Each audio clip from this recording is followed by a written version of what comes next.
Last on Everdark, Damon and Fiona confront one another. Fiona points out to Damon that his absence caused so much damage. Can they trust him to rule them again when he's shown he could leave them? Damon challenges Fiona to choose a side. Everdark, Episode 61, Gift or Curse. Julian felt guilty. He and Elizabeth were walking arm in arm in the garden, while Sophia skipped ahead of them, cutting night blooms and putting them in a basket. She was singing a sweet song to herself, and the very whir of the insects seemed to join in as a chorus. Stars were spread across the night sky like diamonds, cast by a careless yet generous hand. The moon was large and luminous. Even if he hadn't had night vision, he would have been able to see effortlessly. The air was cool and crisp, just right for a cozy fire, which they would be going back to after this walk, and the conversation was interesting and pleasant. But Julian was only half present. He was listening to the hum of Damon's thoughts and tracking his master within the house, so guilt pricked at him. Elizabeth stopped in mid-sentence and asked with a smile, "What's wrong, Julian? Your mind is only half here and half, well, I'm not sure where." Her intelligent eyes then narrowed. "Perhaps with Damon?" A flush coated his cheeks. I'm just aware of him because our minds are linked." Her eyebrows rose. "Really? That's all? Nothing to do with the fact that he's probably the handsomest man I've ever seen, or because you're afraid of him leaving?" Her forehead furrowed. "You've never been very attached to your lovers before. I'm assuming he's your lover?" Her raised eyebrows had him blushing again, but he had always been quite open with Elizabeth. He wondered sometimes if he told her too much, because Christian could say so little about his own relationships. "It's normal." Sophia's sing-song voice rose up from where she was kneeling by a set of huge white blooms she was cutting. "What's normal, pet?" Elizabeth asked, as she went over to the child-sized vampire and ran a hand through her golden locks. Sophia let out a satisfied sound and turned her head into the touch, as if she was one of the flowers she adored, and Elizabeth was the sun. "Wanting to be with one's master all the time, Julian is actually being quite independent compared to most fledglings, as is Christian." Sophia explained. "Normally, masters and fledglings hole up together for ages. Most masters won't let their fledglings out of their sight, let alone be around others or even leave their houses." Julian gave out a snort. When both women looked up at him with a question in their eyes, he explained, I was just imagining Damon trying to keep me in the house. "Indeed." Elizabeth laughed. "You and Christian excelled at escaping from our home every chance you got." I didn't think you knew we did that. We were so careful." Julian gasped. "The two of you might have been cat burglars with the way you would climb out of the bathroom window onto the garage roof and then shimmy down the drain pipe." Elizabeth gave him a smile. "But I'm a mother, which means I hear every single creak in my house and know what it is. Plus, I can always sense when the two of you were not in bed." Julian burst out into laughter. So all that secrecy was unnecessary? We could have just gone out the front door? "Well, no. If you were gonna disobey me, you were gonna have to work for what you wanted. Besides, I figured it was good for you to plan escapes, considering the adventures I knew you and Christian would be having when you were older." Elizabeth said with a mischievous smile. Sophia giggled sweetly behind one hand. "So Christian and Julian were naughty boys?" "Oh, yes. Both handfuls." Elizabeth's laughter trilled in the garden. She cupped Julian's face. "Both so intelligent and curious, and with enough energy to power a small city each." "That describes them now," Sophia said knowingly. Exactly. That's why Balthazar and Damon don't even try to do what normal masters do and keep us hemmed in," Julian said. His eyes, though, drifted to a piece of the sod, which was exactly where Damon was standing well beneath the earth.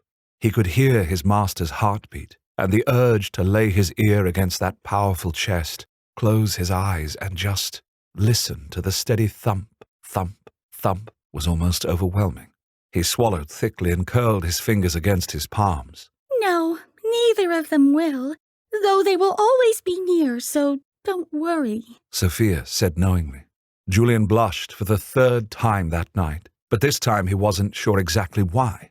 His emotions around Damon were both incredibly clear and completely opaque to him at the same time. How could he feel so much for someone he had met such a short time ago? He'd spent his whole life keeping people at arm's length. He used to think that he was the open one while Christian was closed off, but now that he was with Damon, he realized that he had been even more shut away than his best friend had been. I didn't want anyone in my life that I could lose.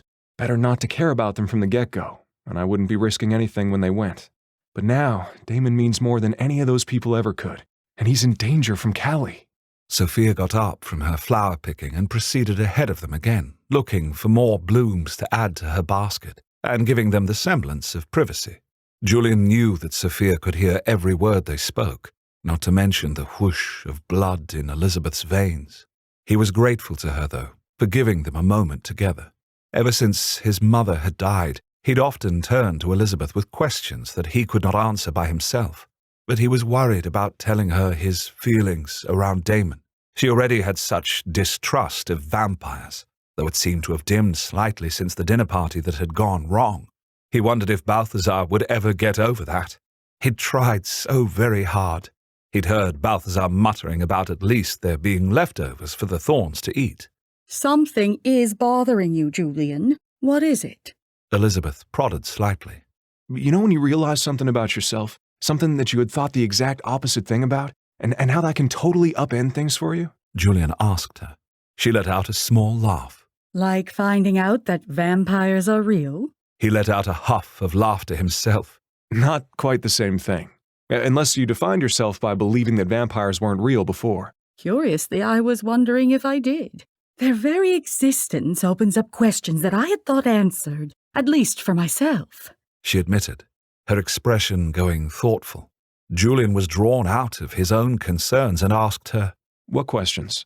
One's about whether there's something after our deaths. Though I suppose since Damon isn't from this earth, he is more akin to an alien than a demon or an angel, isn't he? Yet I am now thinking of God and the devil. She waved a hand through the air and gave a slightly self-conscious laugh. I thought that was all pure poppycock. I thought that once we died, that was it. Now, I can't quite believe that. Let me totally blow your mind. There are souls, Elizabeth, he told her. Damon was going to bring someone back from the dead. Elizabeth's forehead furrowed. Yes, Balthazar told me something about that last night. There's a whole bloodline of vampires whose gift involves using the dead and souls to power their magic, and Damon has assured me that there is something after this. He left out that he, too, might be able to raise the dead himself. That might be a step too far for her to contemplate. As he spoke to her about this, he realized he hadn't quite thought of the implications of it all. Being a vampire meant that he might actually be excluded from what came next. Unless I'm given my second death, which I hope not, but then maybe I'd join my parents. Or what if the afterlife is like our most primitive concepts of it? Are vampires allowed in heaven? It's just that the world seemed so understandable before. Somewhat boring in a way, in the sense that it was predictable. Elizabeth admitted with a soft laugh. But that left more time for the studies of esoteric things. Now, my most basic understanding of the world is wrong. How can I study minutiae when I don't even understand the macro? She gestured to the night sky above them and the glorious gardens surrounding them, and the little girl, who was thousands of years old, collecting flowers just a few feet away. All the years a Christian and I looked for evidence of magic and monsters, I thought I'd be prepared for actually finding them. And I'm still, I don't know. Julian grinned. I should be in shock. You should be. She shook her head and sighed. But you're not. You're excited, I can tell. Julian couldn't help but show his enthusiasm. I can't wait for this trouble to be over so that I can find out more. There are endless things to learn about, and endless years to do it. His voice drifted off. He was looking down at Elizabeth, and for a moment he thought that he could see her skull beneath her skin. He shivered, and Sophia looked back at him at that moment. Their eyes met, and he could hear her thoughts. One thought, really. You have all the gifts, Julian, including that of my mistress. Julian blanched. The back of Elizabeth's hand was suddenly against his cheek, and she was looking up at him gravely. Julian, something else is wrong now. You can't hide these things from me. What if Everdark were a manga? Now you can find out with Everdark War Child. This is a prequel with Julian and Christian before they knew that vampires are real. Drawn by T-Wolve in a traditional manga style, these characters are brought to life in a completely new way. Right now, the first volume of the Everdark manga is available for sale in our shop. The link is in the notes. He opened his mouth to answer her, to tell her it was nothing, but the words wouldn't come. Was he seeing that she would die? Did that mean that she wouldn't become a vampire like they were? That she would reject the gift of immortality? Or maybe she wouldn't even be given the choice, that chance, because someone else would take it from her. At that moment, he was spared from even trying to speak, as Elena burst out of the back door, yelling at the top of her lungs. You took my fledgling away from me! Why should you be allowed to have the happiness that I am now denied? Ridley was racing after her in sleepwear, a pair of flowy silk shorts and a crop top. Mistress, please stop. Please! Elena's gaze scoured the garden until it landed upon him. Her right hand shot out and pointed directly at him. He felt almost physically speared by it. He stopped walking and simply stared at her. Elena was thinner than before.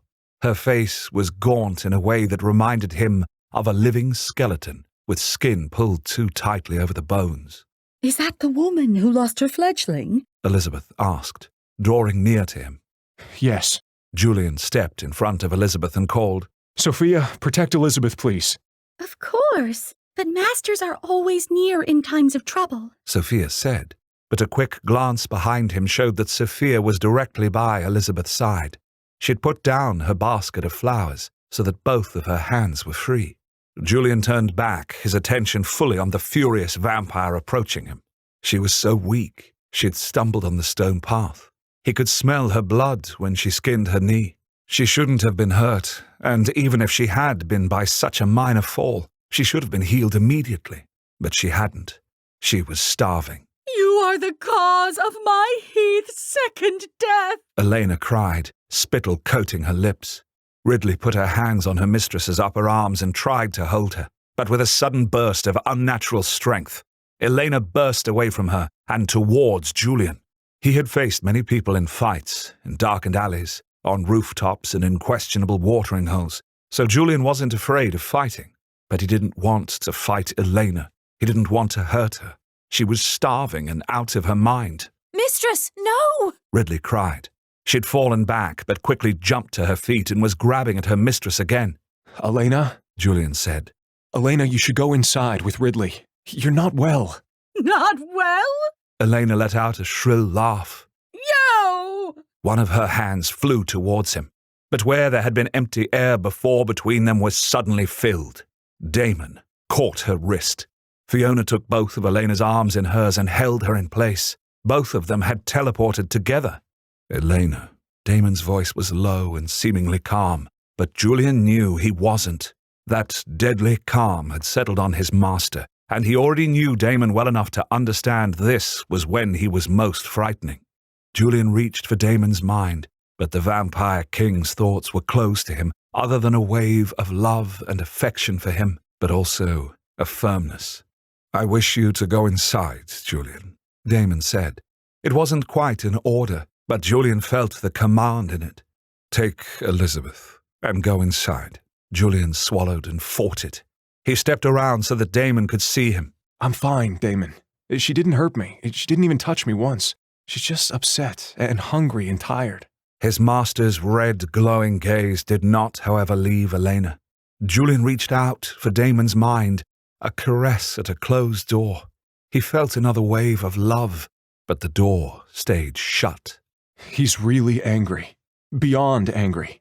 Ridley lowered herself to her knees on the grass. Her hands were clasped in front of her chest. Please, King Damon, I beg you not to take your vengeance against her. She's not herself. She hasn't eaten since Heath's second death. Vengeance? Elizabeth's voice rose up in shock. What are you saying? That he's going to harm her? But she's clearly out of her head. What right does he have to harm her? To Julian's shock, it was Fiona who answered. The right of the king. But even if Damon was not our ruler, Elena attacked Julian in full view of everyone. Damon has the right to challenge her to a fight. Of course, her second death would be certain in such a match. No, that can't be right. Killing someone, well, that's barbaric. She's clearly not in her right mind. Elizabeth cried. Julian was inclined to agree with her. I was never in any real danger from her, Damon. You know that. She's not thinking clearly. Elena hung in Fiona's arms without moving. Her eyes were strangely empty. She was like one of those Raggedy Ann dolls whose sand was running out of her. Some cannot survive the destruction of their fledglings. Perhaps Elena is one of these. Damon finally spoke again, and it almost calmed Julian. It was in silence that Damon seemed the most unreachable. So it might be a blessing to give her the second death she seeks. No! That word was shouted from many mouths. She's just in deep mourning. In time, she'll get better. Maybe you'll even be able to bring Heath back to her still. Julian pleaded. Killing her shouldn't even be part of this discussion. Fiona again answered for Damon. You do not understand, Julian. If Damon does not act against Elena, others may think they are equally allowed to show you violence and disrespect him. Only someone insane would do that, Julian said tightly. They all know what the result would be. Them with their second deaths, and him not even sweating. And I'm pretty capable of taking care of myself. So anyone who wants to mess with me, they'll figure out pretty damn quick that they shouldn't. Then Julian shook himself. So no one is going to learn anything from this. What's going on here? It was Balthazar's voice that rose up from the house. He and Christian were standing on the back step. They were only partially dressed. The buttons on Balthazar's fine tailored shirt was not completely done up. Christian had no shoes or socks on. They had evidently just been getting dressed when they heard the commotion. Balthazar slowly walked down the steps to them. Elena? Balthazar asked. His eyes looked bleak. What have you done? Christian rushed past him to Julian. Are you okay? What's going on? We heard that Elena was threatening you. Christian said in a rush. I don't know what set her off, but... Heath's body. He destroyed it. Elena whispered. What? Why? Julian asked. It was already coming apart. Callie has possession of Heath's soul. That is causing anything I do on his behalf to unravel, Damon explained. I did not want a corpse to float there. Julian's heart sank. Oh no, that's awful. So was Elena seeking Callie to punish? Or you, Julian? Balthazar asked, his gaze still on Elena. She was confused and hurt and... Julian, she attacked you, correct? Balthazar asked. But it didn't matter what Julian said. There was communication going on between Balthazar and Damon. Like he and Damon had, the two of them could speak without words. That bleakness increased. Balthazar's lips firmed into a tight line. By rights, you have the right to challenge Elena, but I would ask to do so in your stead, King Damon, Balthazar said. This is my house. She attacked one that is a brother to my fledgling. No, my lord. Ridley jumped up and clutched at Balthazar. Take me. Challenge me. I'll take her punishment. I should have known that something was going on with Heath. It's my fault for not protecting my little brother. Julian turned anxious eyes to Damon. He reached out again, practically banging on the door between them. Don't do this. De-escalate this, please. This is madness, Elizabeth said. Can't you all see that this is madness? How can death be so cheap to those who are immortal? Fear. Sophia spoke, and her word was like a bell that had rung. Damon turned around to look at her. Will you act out of fear, King Damon? With a brush of your mind, you could end her suffering. With the blow of your hand, you could end her life. What kind of king will you be now when you have so much to lose? Not a weak one, Damon told her.